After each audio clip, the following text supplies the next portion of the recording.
Good evening to all our viewers. Welcome to the 10th episode of the Alberta First Pension Plan online town hall. Every second week, we present and discuss the benefits of an Alberta pension plan. My name is Kerry Lambert, and I'm a host of the Chris and Kerry Show, and I'll be your host for this evening's town hall. Alberta's First Pension Plan is a grassroots initiative of concerned Albertans who want to educate all Albertans on the benefit of an Alberta pension plan. Our goal is to collect 270,000 names and contact information. And once that is done, we'll begin to collect signatures within a 90-day window and present it to our Alberta provincial government and initiate a referendum on an Alberta pension plan. And then you, Albertans, get to choose whether you want an Alberta pension plan or not. We are not affiliated with any political party or lobbyist group. We rely on donations and volunteers to get our message of an Alberta pension plan out to everyone. Please consider volunteering and donating. You can go to our website and find out more, and that is at albertafirstpension.ca. And likewise, you can send us an email at info@albertafirstpension.ca. There you go. I had that backwards. That's all right. Lots of things to talk about. This is technically our last in the series. We were hoping to do 10 of these, and again, we started this back in June, going until now. It was strategic so that we would have all of our ducks in a row going ahead to the UCP AGM, which takes place this weekend, and making sure that we had enough signatures, we had enough materials, we had tables set up at the AGM, et cetera, had gone through all these meetings. And the big thing that we were hoping for is that we would be able to get the final number from the LifeWorks. And I'm kind of jumping ahead. I'm just going to say that tonight's topic is actually a summary of the Alberta Pension Plan, and that we're still waiting for the CPP asset transfer amount from the federal government. So as a quick synopsis, in response to a recommendation by the Fair Deal panel, the Alberta Treasury Board and Finance contracted LifeWorks to prepare an analysis of the costs, benefits, and structure of a potential Alberta pension plan. When the LifeWorks report came out in August of 2023, that calculation was that the Canadian pension plan asset transfer amount would be as high as $334 billion. That number was to be looked into and reported back to Alberta in 2024. Well, it's now almost November 2024, and we're still waiting. And during this series on the Alberta Pension Plan, we've discussed that even if we didn't get any money back from the CPP, we'd still be better off with our own Alberta Pension Plan, since right now we over-contribute between $3 and $5 billion each year, which is more than enough to start and continue our own pension plan. I was hoping that by the time we got to the 10th episode of this, we would have that number and we'd be able to at least talk a little bit more about what would be happening in the future. Well, guess what? I think we're going to have an episode 11, maybe in an episode 12 at some point. We're not going to schedule it for every second week because we're just going to wait on that. And so tonight, we're going to be summarizing a lot of what we talked about over the previous 9 episodes with our pension experts. We have Tanner Naday, who's an economist, and Mitch Sylvesters, who is head of the Alberta First Pension Plan Group.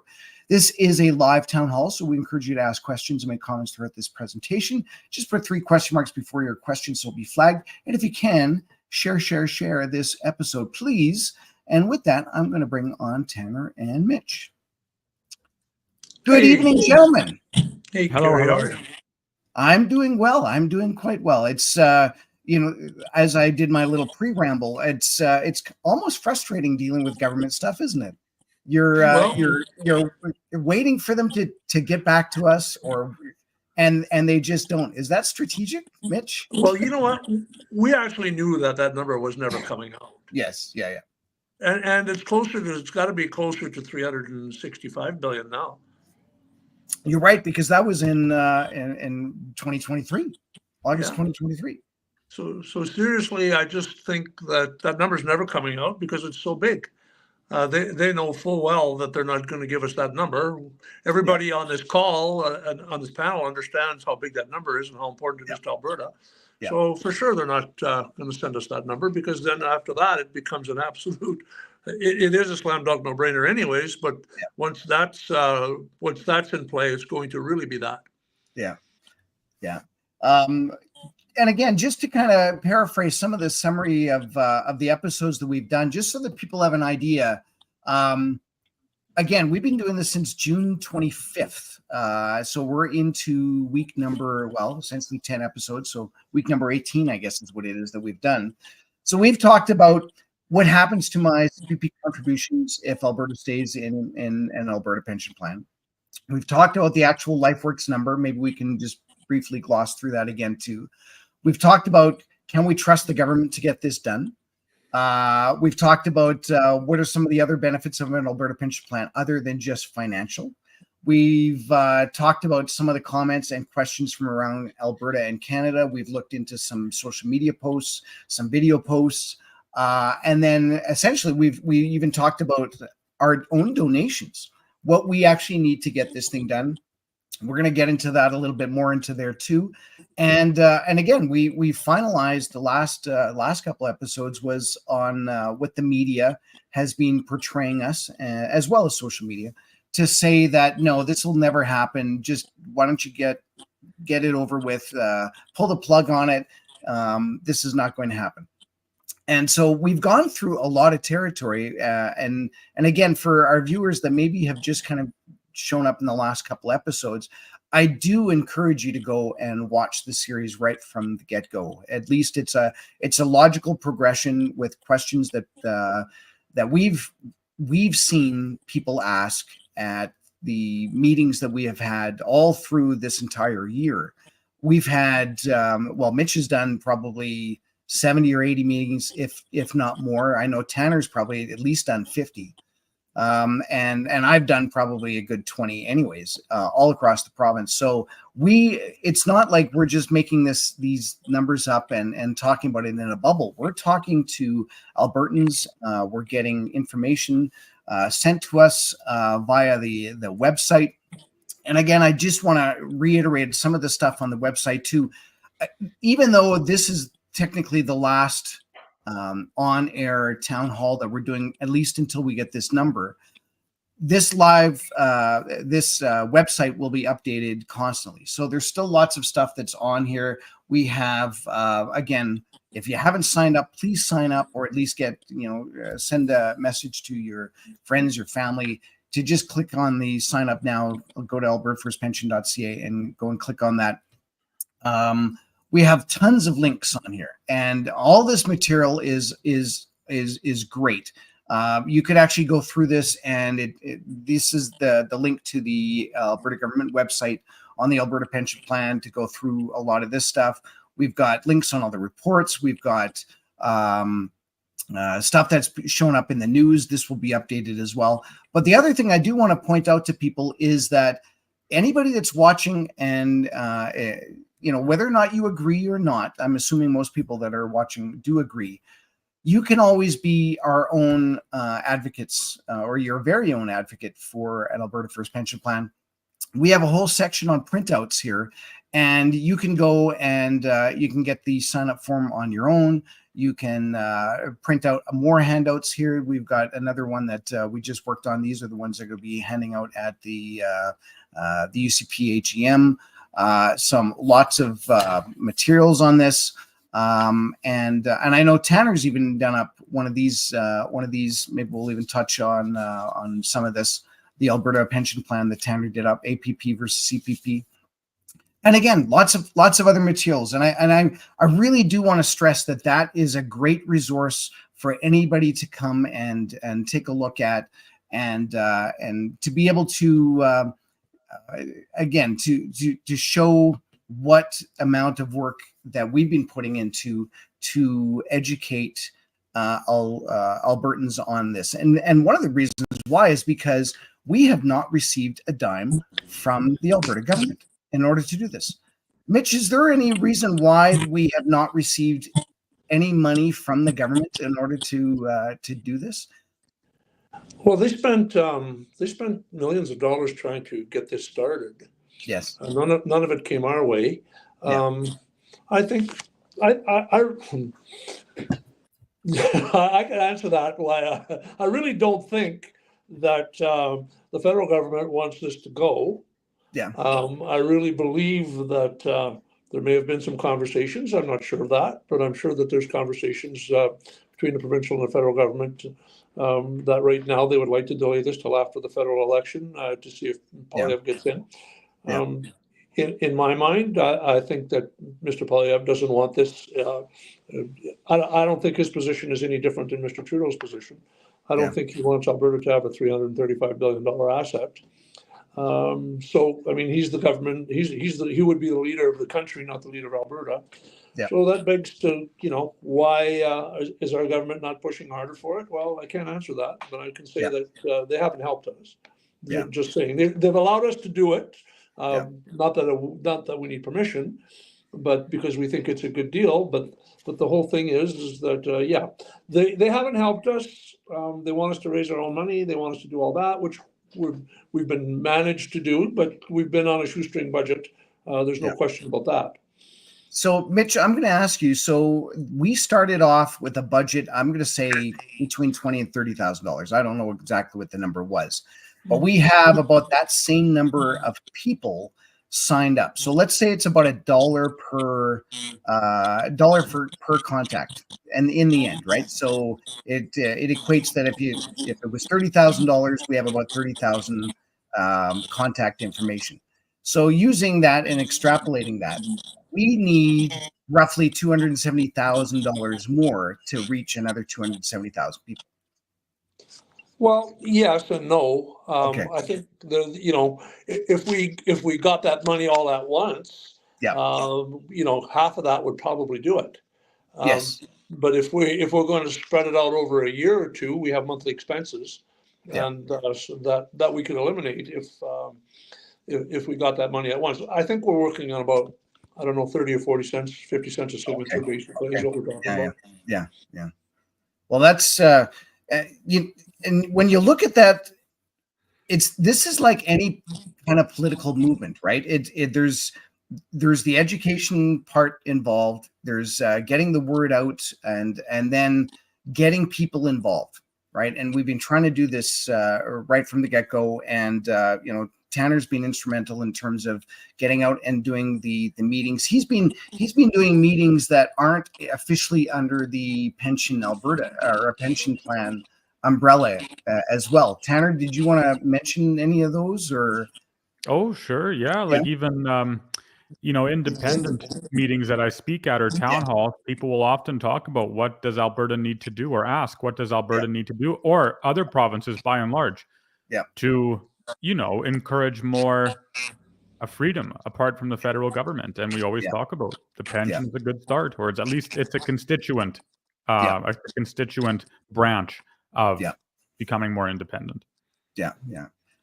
And so I'm just going to jump a little bit backwards here in terms of the math, because we have that LifeWorks number, the $334 billion. We've briefly not even briefly. We have discussed where that number has come from. Tanner, do you want to maybe just do a quick 2 minutes synopsis on how that number came to be through Ottawa or through Ontario, etc.? Sure, it's a good question. Yeah, 2 minute synopsis. Well, since the mid-60s, every province in the country except for Quebec has paid into the Canadian Pension Plan. Makes sense, yeah. And this pension plan is what's called a pay-as-you-go system, which means that as much money as the pension takes in every year, it basically sends all of it out. Not quite all of it, but most of it out. Now, this is especially true for certain provinces, particularly in the east in the country, in which not only do they receive back everything they put into the pension plan year after year, because they're an older population, they actually receive back more than what they put into the pension plan year after year. Again, it's just a consequence of their demographic. Now, the same is not true for Alberta. Alberta's in a different position and have been almost every year since the CPP's inception. There's a string of years in the 90s where this wasn't the case, but for almost the whole of the CPP's history in Alberta, we have put in more money to the CPP than what our seniors have received back year after year after year. And this also is a consequence of demographics, right? It's a consequence of our working more. It's a consequence of our higher incomes. And it's a consequence of our younger populations. Great. Well, over time, the CPP has taken that extra money that they have from Alberta when all is said and done, and after our seniors have been paid back, what contributors put into the pension in a year, the CPP's taken the extra money, and of course they've invested it, right? And this is true in the early 2000s. That's when the rules were changed and so on. But the CPP's invested it, and they built up a pile of income, and that pile of income they've built up in large part is generated foremost from Alberta's extra pile of money. Mm-hmm. Yeah. So then, according to the legislation, the CPP legislation, when a province like Alberta wants to leave, the Canadian Pension Plan and start its own Alberta Pension Plan or its own Saskatchewan Pension Plan or its own Ontario Pension Plan, whatever province, they are owed that money, which has been accrued to them by the CPP. And there's a formula for that, which takes a bit of time to explain. So we can just say that the formula is clear. LifeWorks takes that formula, interprets it this particular way, and from that generates this $330 plus now billion dollar amount owing to us. Yeah, and again, so we've got that amount owing back to us. I can't unmute you, Mitch. You'll have to unmute yourself. I'm not sure if you can do that. There you go. No, that's not it. There you go. Now you're good. So, but what I wanted to again discuss is what numbers actually are given into the pension plan by the employers, by the employee. Again, there's a calculation for that. And Mitch, actually, I'll ask Tanner because I'm pretty sure he knows those. Ask Tanner. I got it. I think I got it, but Tanner will have it. Okay. Well, so Tanner, the numbers are, so every year you and your employer pay 5.95% of your income check to the Canadian Pension Plan. And you do that until, now I can't remember the specific number, but you do that until you earn about $66,000. It's somewhere in that area. Yeah, that's right.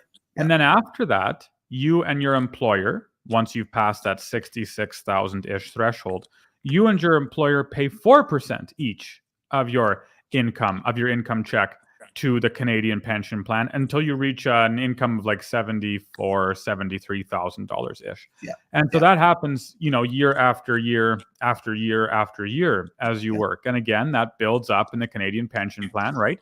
And after a period of X number of years, when you retire 65 plus or at 60, whatever you feel like taking your pension, you receive that. Or at least, well, I should be more careful. You receive some money from the CPP, whether you receive what would be called an adequate return on your investment or not. People argue. My answer is no, it's not an adequate return. I don't think the CPP gives out enough. I know the CPP was designed to just replace, I think it was a quarter, 25% of your income. And so that's what some apologists of it say. They go, well, it was never supposed to be a big pension plan. At least it wasn't supposed to pay you out a whole lot of money. But I think the proper response to that is, if we can do better, why wouldn't we? Right? If we can pay out more money to seniors and to will-be seniors one day, why would we not do that? Right? Yeah. What are we going to say? Oh, it's replacing 30% of your income or 35% of your income instead of 25%? What a terrible thing, right? Like it's, I'm being sarcastic.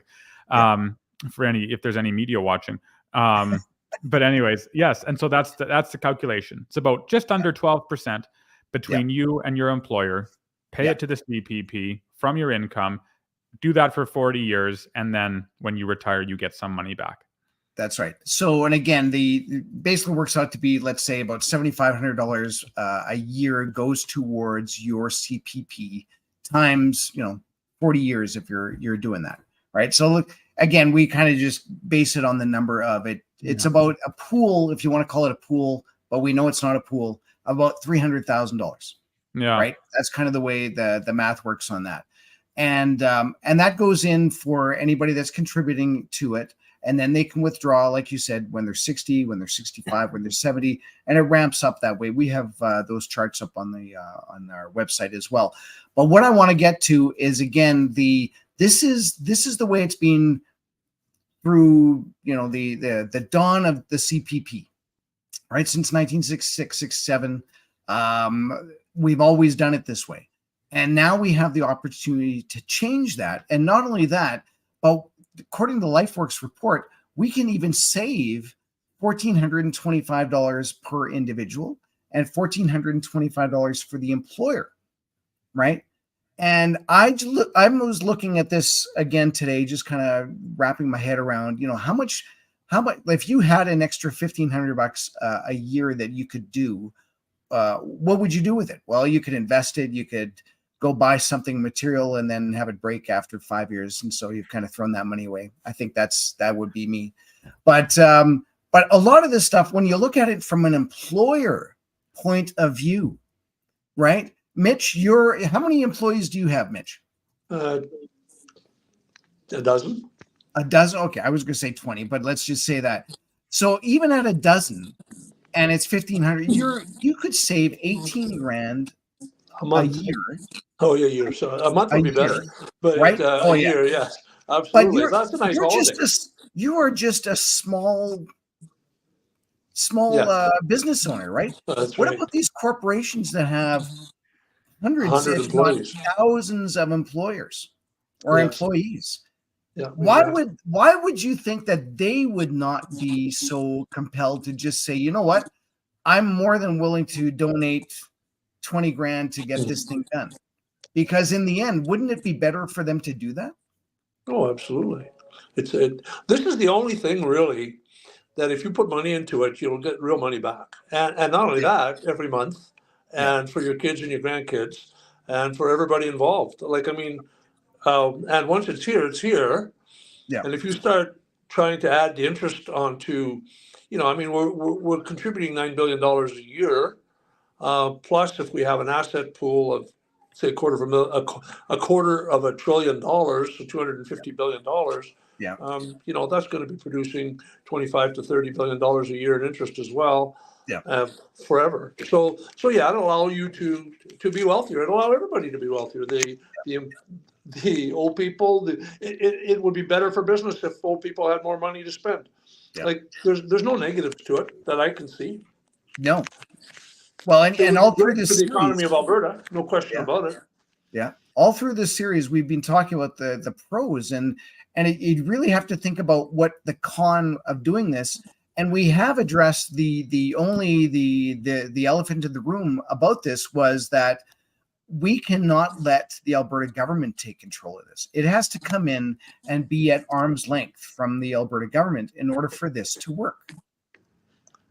Tanner, do you want to make any comments about that? You're right. It's correct. Like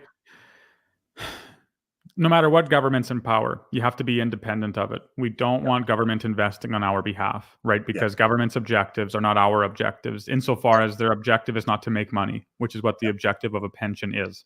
Right? Government wants to stay in power, and they'll do a lot to make sure they stay in power. Yeah. But with regards to a pension, all we want the pension to do is make us money. That's it. And make us as much money as possible safely and carefully and wisely. So the two institutions then don't harmonize, right? They don't work well together because the objectives of both are different and the reason for the existence of both are different. Thus, like you said, it's imperative that we remain separate. It's why it's not a bad thing that government hasn't given the Alberta Pension Plan group, Mitch's group, money. That's fine because it allows Mitch and those who are working with him to remain independent of government and therefore be able to tell government whatever they feel like. No, that not true. Knowing Mitch, you probably do that regardless. But nevertheless, it acts as a sort of safeguard, both publicly and privately, to ensure that there isn't, government interference behind closed doors. Yeah. And the funniest thing about that is, we're talking about hands off our pension, and that's the number one objective of the left. But here's the funny thing. Mark Carney's become part of the Liberal government, appointed, by the way. And his first thing, he wants the government to take $50 billion from the pension fund and let his company manage it at 1.5%, which is $750 million a year. So I guess their hands off our pension. They'll be able to control that money directly that way. And so they're absolutely not doing it. And with the track record of the Liberal government right now, I mean, it's pretty much a criminal organization the way they're behaving. So if that's the case, then we're trusting criminals to take care of our money, which is, you know, is a little. I would worry much more about that than our provincial government putting their hands on our pension. Just really. Yeah. Because we can talk to our MLAs. I talked to my MLA today. I've never talked to my MP. Yeah. So here's another thing that I wanted to find out. So we've talked about, you know, how the steps would be. We basically need to get the contact names. We go out and collect these contact names. We need volunteers in order to do that. We need donations in order to do that, to print out sheets and get people involved, software and blah blah blah. But when we actually get this 300,000 signatures, 270,000 signatures, what is the process of after that, Mitch? Like here we have a stack of signatures, definitely higher than me. So I think you're going to have to organize it by CA, and we have the computer program to do it. Yeah. We're going to have to collect official signatures in 90 days. So we're going to have to get teams of people going from, you know, in every different CA. There's 87 CAs in Alberta. Yeah. So we would break it into 87 pieces. And hopefully, you know, a day or two in each CA to collect all these signatures is going to be what's required. Yeah. I think once people understand what's going on here, I think they'll buy in. And the reality of it is for the last 2 months, we've kind of been a little bit distracted with the Bill of Rights and the AGM coming up. So as soon as the AGM is over, we're firing right back up, and we're going to go flat out back after it again. So we really think this is important because a sovereign Alberta within Confederation, the one thing that we need is to keep, you know, our people are worried about their pensions always. So I think we can do better. Like personally, I think it's cost me a ton of money because as a business person, I don't have to opt in. But I really believe had I opted in, I would have made quite a bit more money than. Oh, for sure. And it could have gone to my grandkids and kids when I pass. Yeah, that's true too. Well, and again, the idea is that if we can get it here, we can make those changes. But essentially, it has to come here exactly the same way as the CPP is. And then once it's here, then we can go out and either do a referendum or talk to Albertans and say, what do you want? Do you want a spousal benefit or a death benefit? And if so, how much is that going to cost? But it would be a much better pension plan than the CPP would be, right? Yeah. So, and again, what my point with the steps of what's the next thing. So I did, if people that may be watching this from outside of Alberta, of course, we're basically speaking to Albertans here, but they just started the legislature session again this week. They started yesterday, and under Bill 2, which I've just got up on the screen here, is the Alberta Pension Protection Act. I'm just going to blow that up a little bit so people can see it when I zoom in. Oops, a little too much, I guess. So when you click on that here, under the legislature, it talks about that they've already gone through and done a reading on it here in 2023. So when we're looking at all this, my mistake, I actually thought this was active. This was 2024. So anyways, this has already all gone through. But Mitch, maybe you want to just speak a little bit about what this Bill 2 and the Alberta Pension Protection Act was about. Well, I think that was what caused us to have this referendum. That's exactly what it is. Yeah. So no matter what, you know, there was I've been to, I don't know how many meetings in the last month, and I'm sure Mitch, you have been as well. And a lot of people are saying, well, you know, why do we have to do the referendum? Why could we not just go ahead and do this? And it goes back to a speech that Premier Smith said last year that she's basically going to let Albertans make that decision. And instead of actually saying, you know what, when the time is right, we'll just go ahead and do this, she put this into law, essentially under the Alberta Pension Protection Act, which means that we have to have those signatures. We have to have all this in order for this to take place. And I think if there's anything that we lagged on in this entire series was this importance that the reason we're doing this is because this happened, right? We cannot make up our own rules on how we can go ahead and do this. This was already gone through the ledge. It's already said we have to have these numbers of signatures in order to do it. And so we're stuck with that. And really that opens the door to a lot of other things that could possibly happen in going forward too. Because anything that we want as Albertans, it seems that we would definitely have to have a citizens initiative or some sort of a referendum in order to get that passed. So again, it's good. It's good because then there's not someone that's going to come in and do absolute power and just automatically do it. But it creates a lengthy, difficult process to get things passed. Because even if we had 300,000 people ready to go right now, we'd have to have those signatures done in a 90-day window.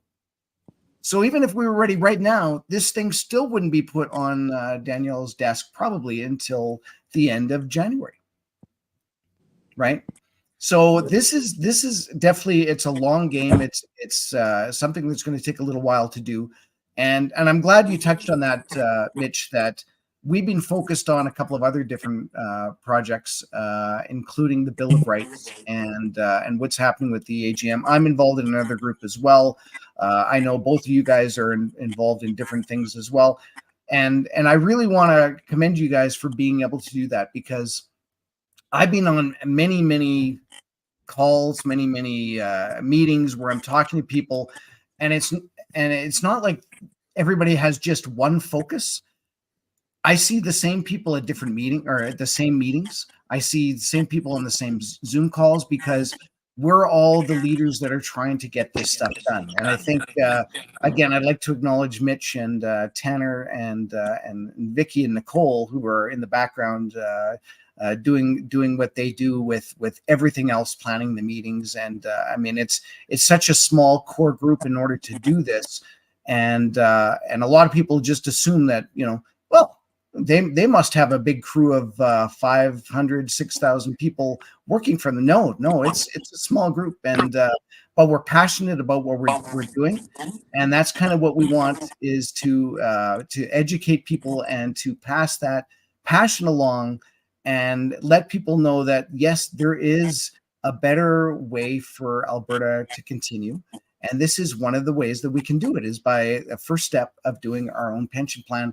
And I know, Mitch, you'll easily say many times, it's like, why hasn't this been a slam dunk? It's definitely been a slam dunk from what we've looked at, right? So seems to me it'd be way easier.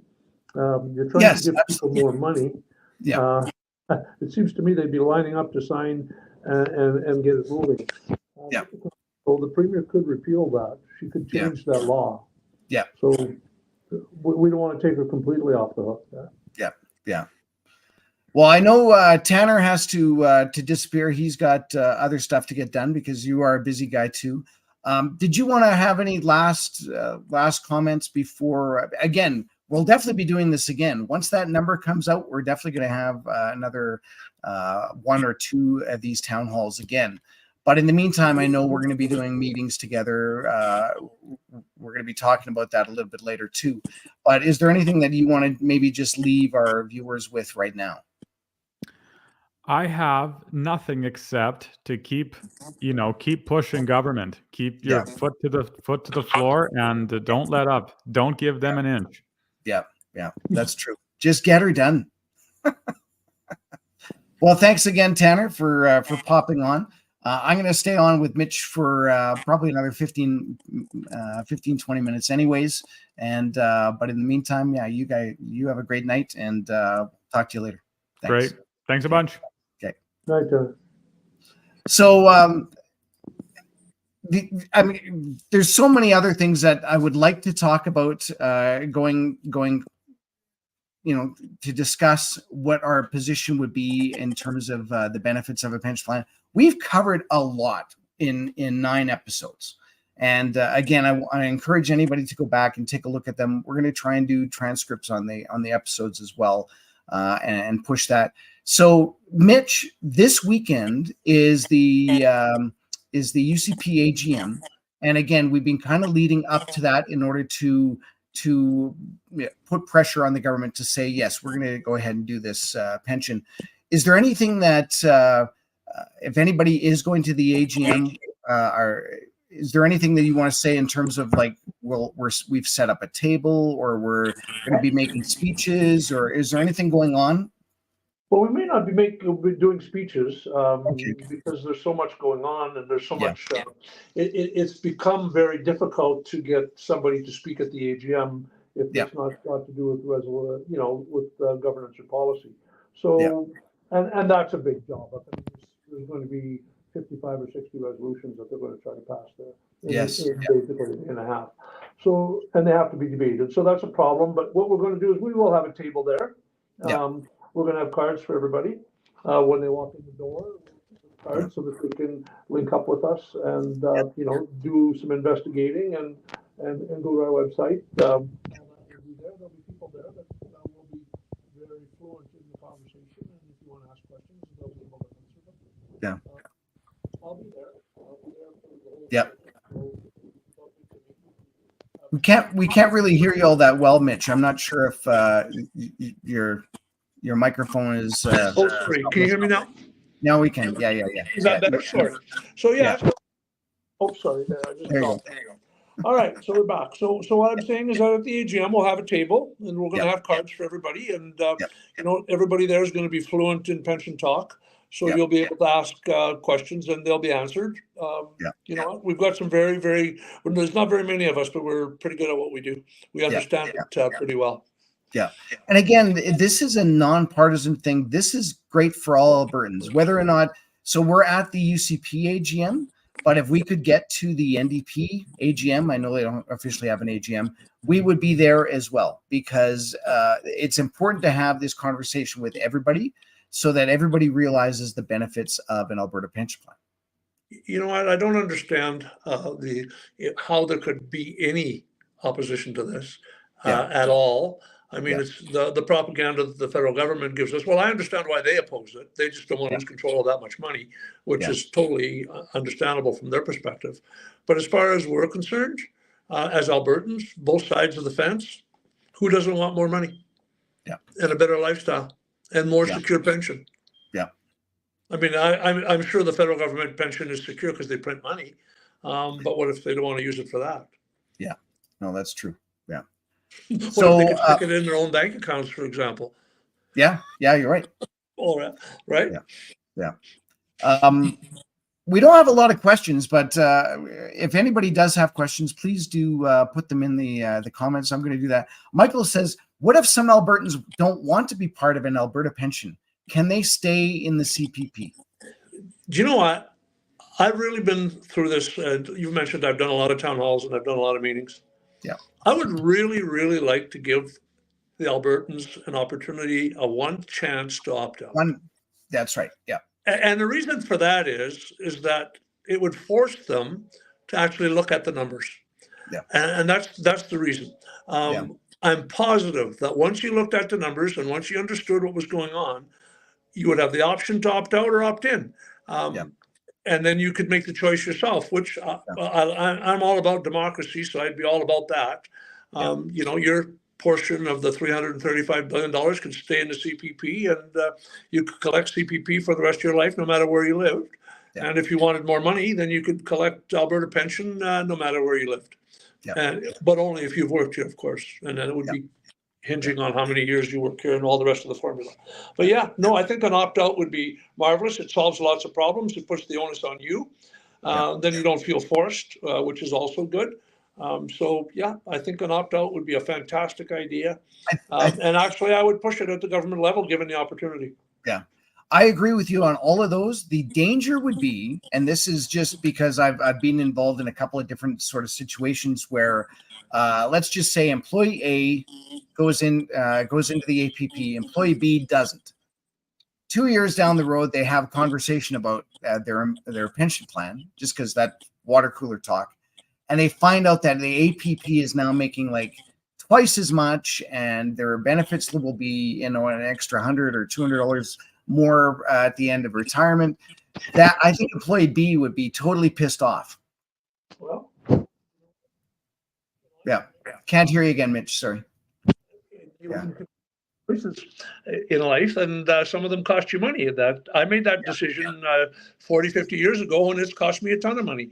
So there's no sense complaining about it now. So the thing is that I think the beauty of it is that you would be given the opportunity to choose yourself and make a decision for you and your family moving forward.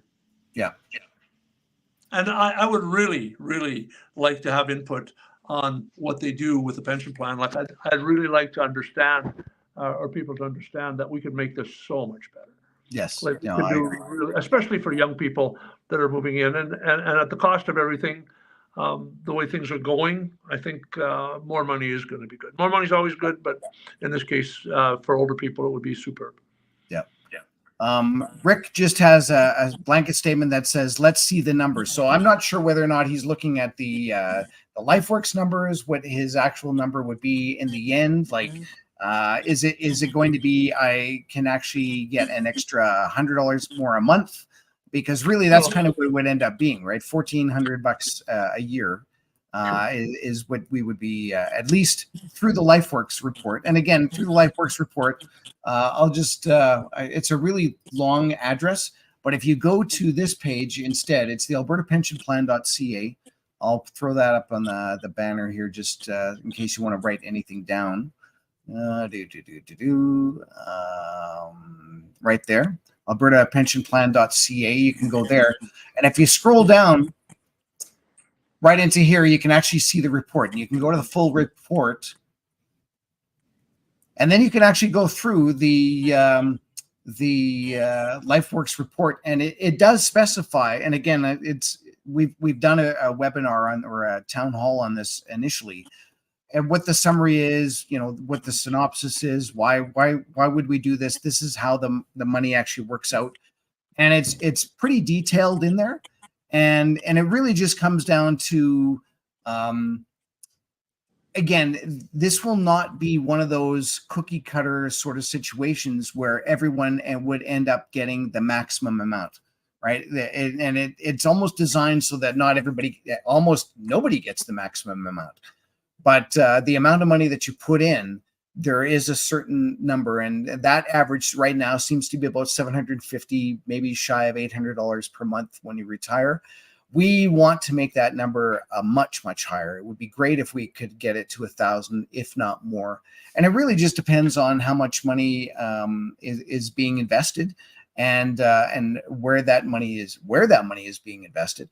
And one of the things, again, we've talked about in previous webinars is right now we are at the control of the CPP investment board, or whatever they happen to call themselves right now.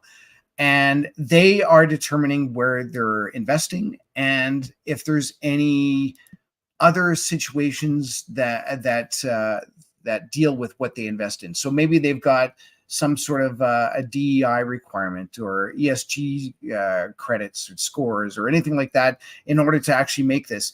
If it was here in Alberta, we'd be able to say, you know what? No, we don't want that money. We don't want that investment to go to a DEI type of projects.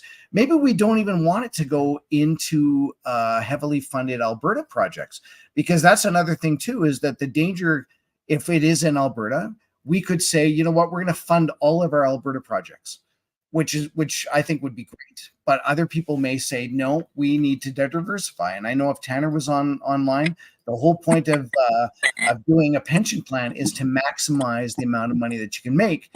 And if you're going to be doing it here in Alberta, there's only going to be so much that we can possibly do.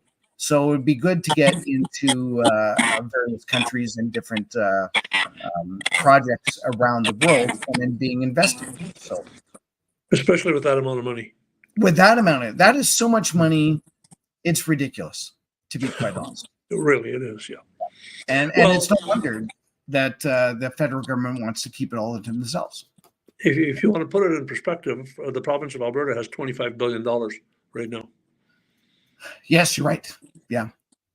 And actually, we have what's our debt right now, Alberta? $100 billion. $100 billion. Yeah. And Julie even says, today, they're talking about running deficits so that debt is going to go up. yeah.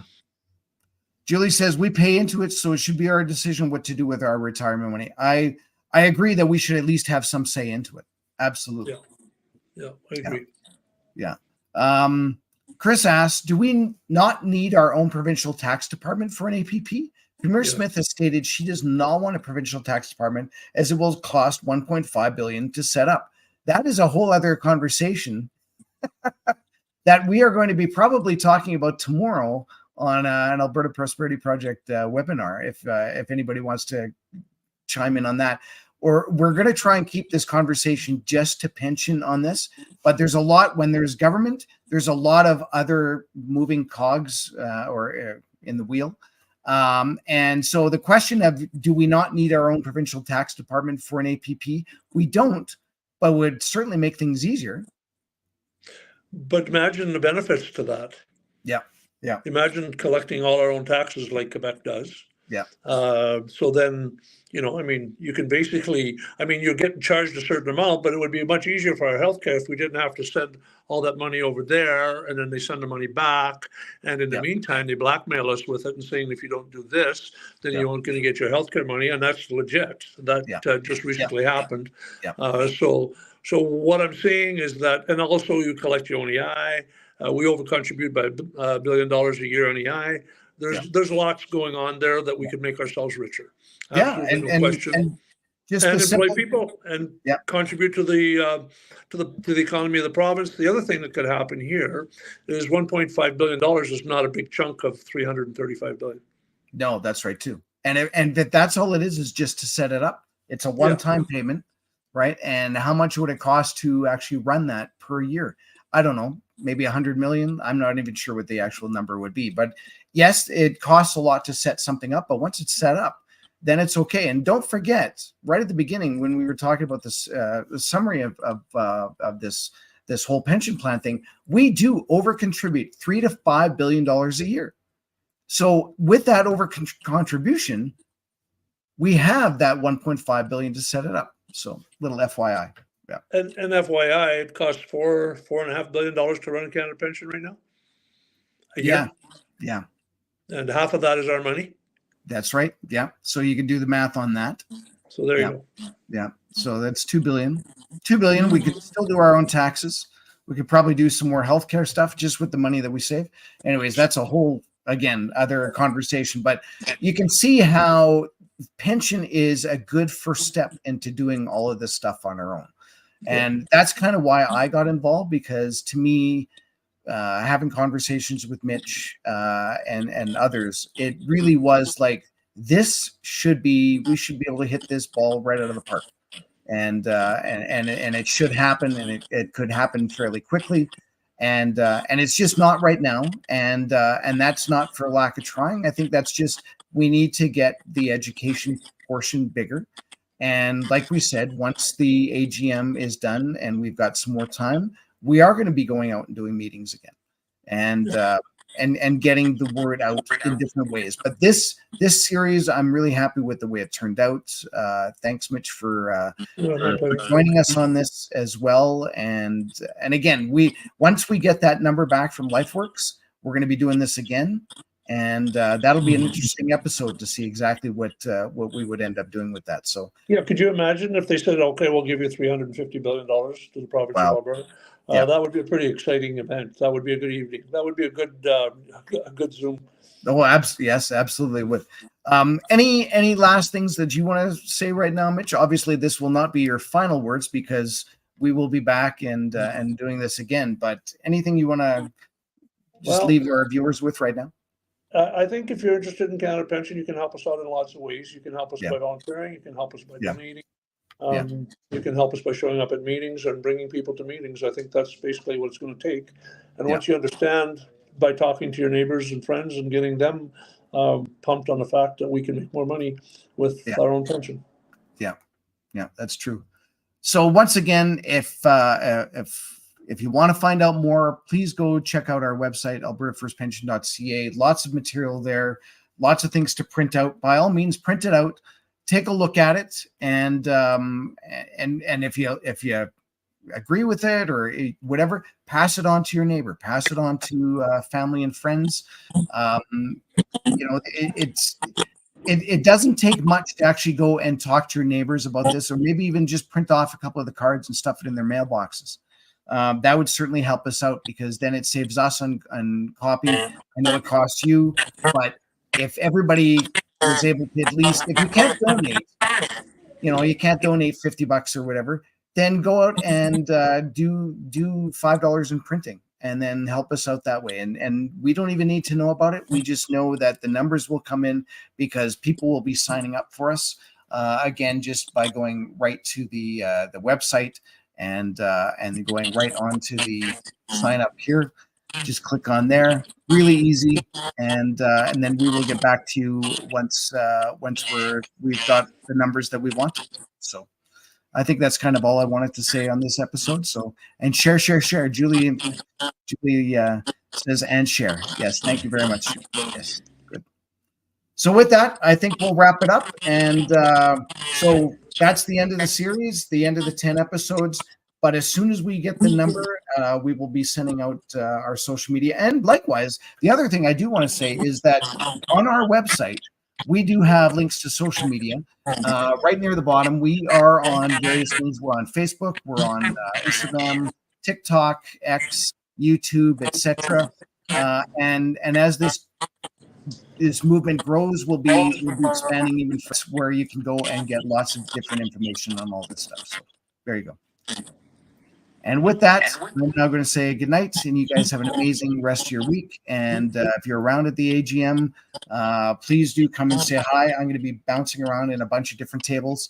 Mitch will be there, and we hope to see you guys there and have some good conversation too. So with that, I'm going to say, okay, good night.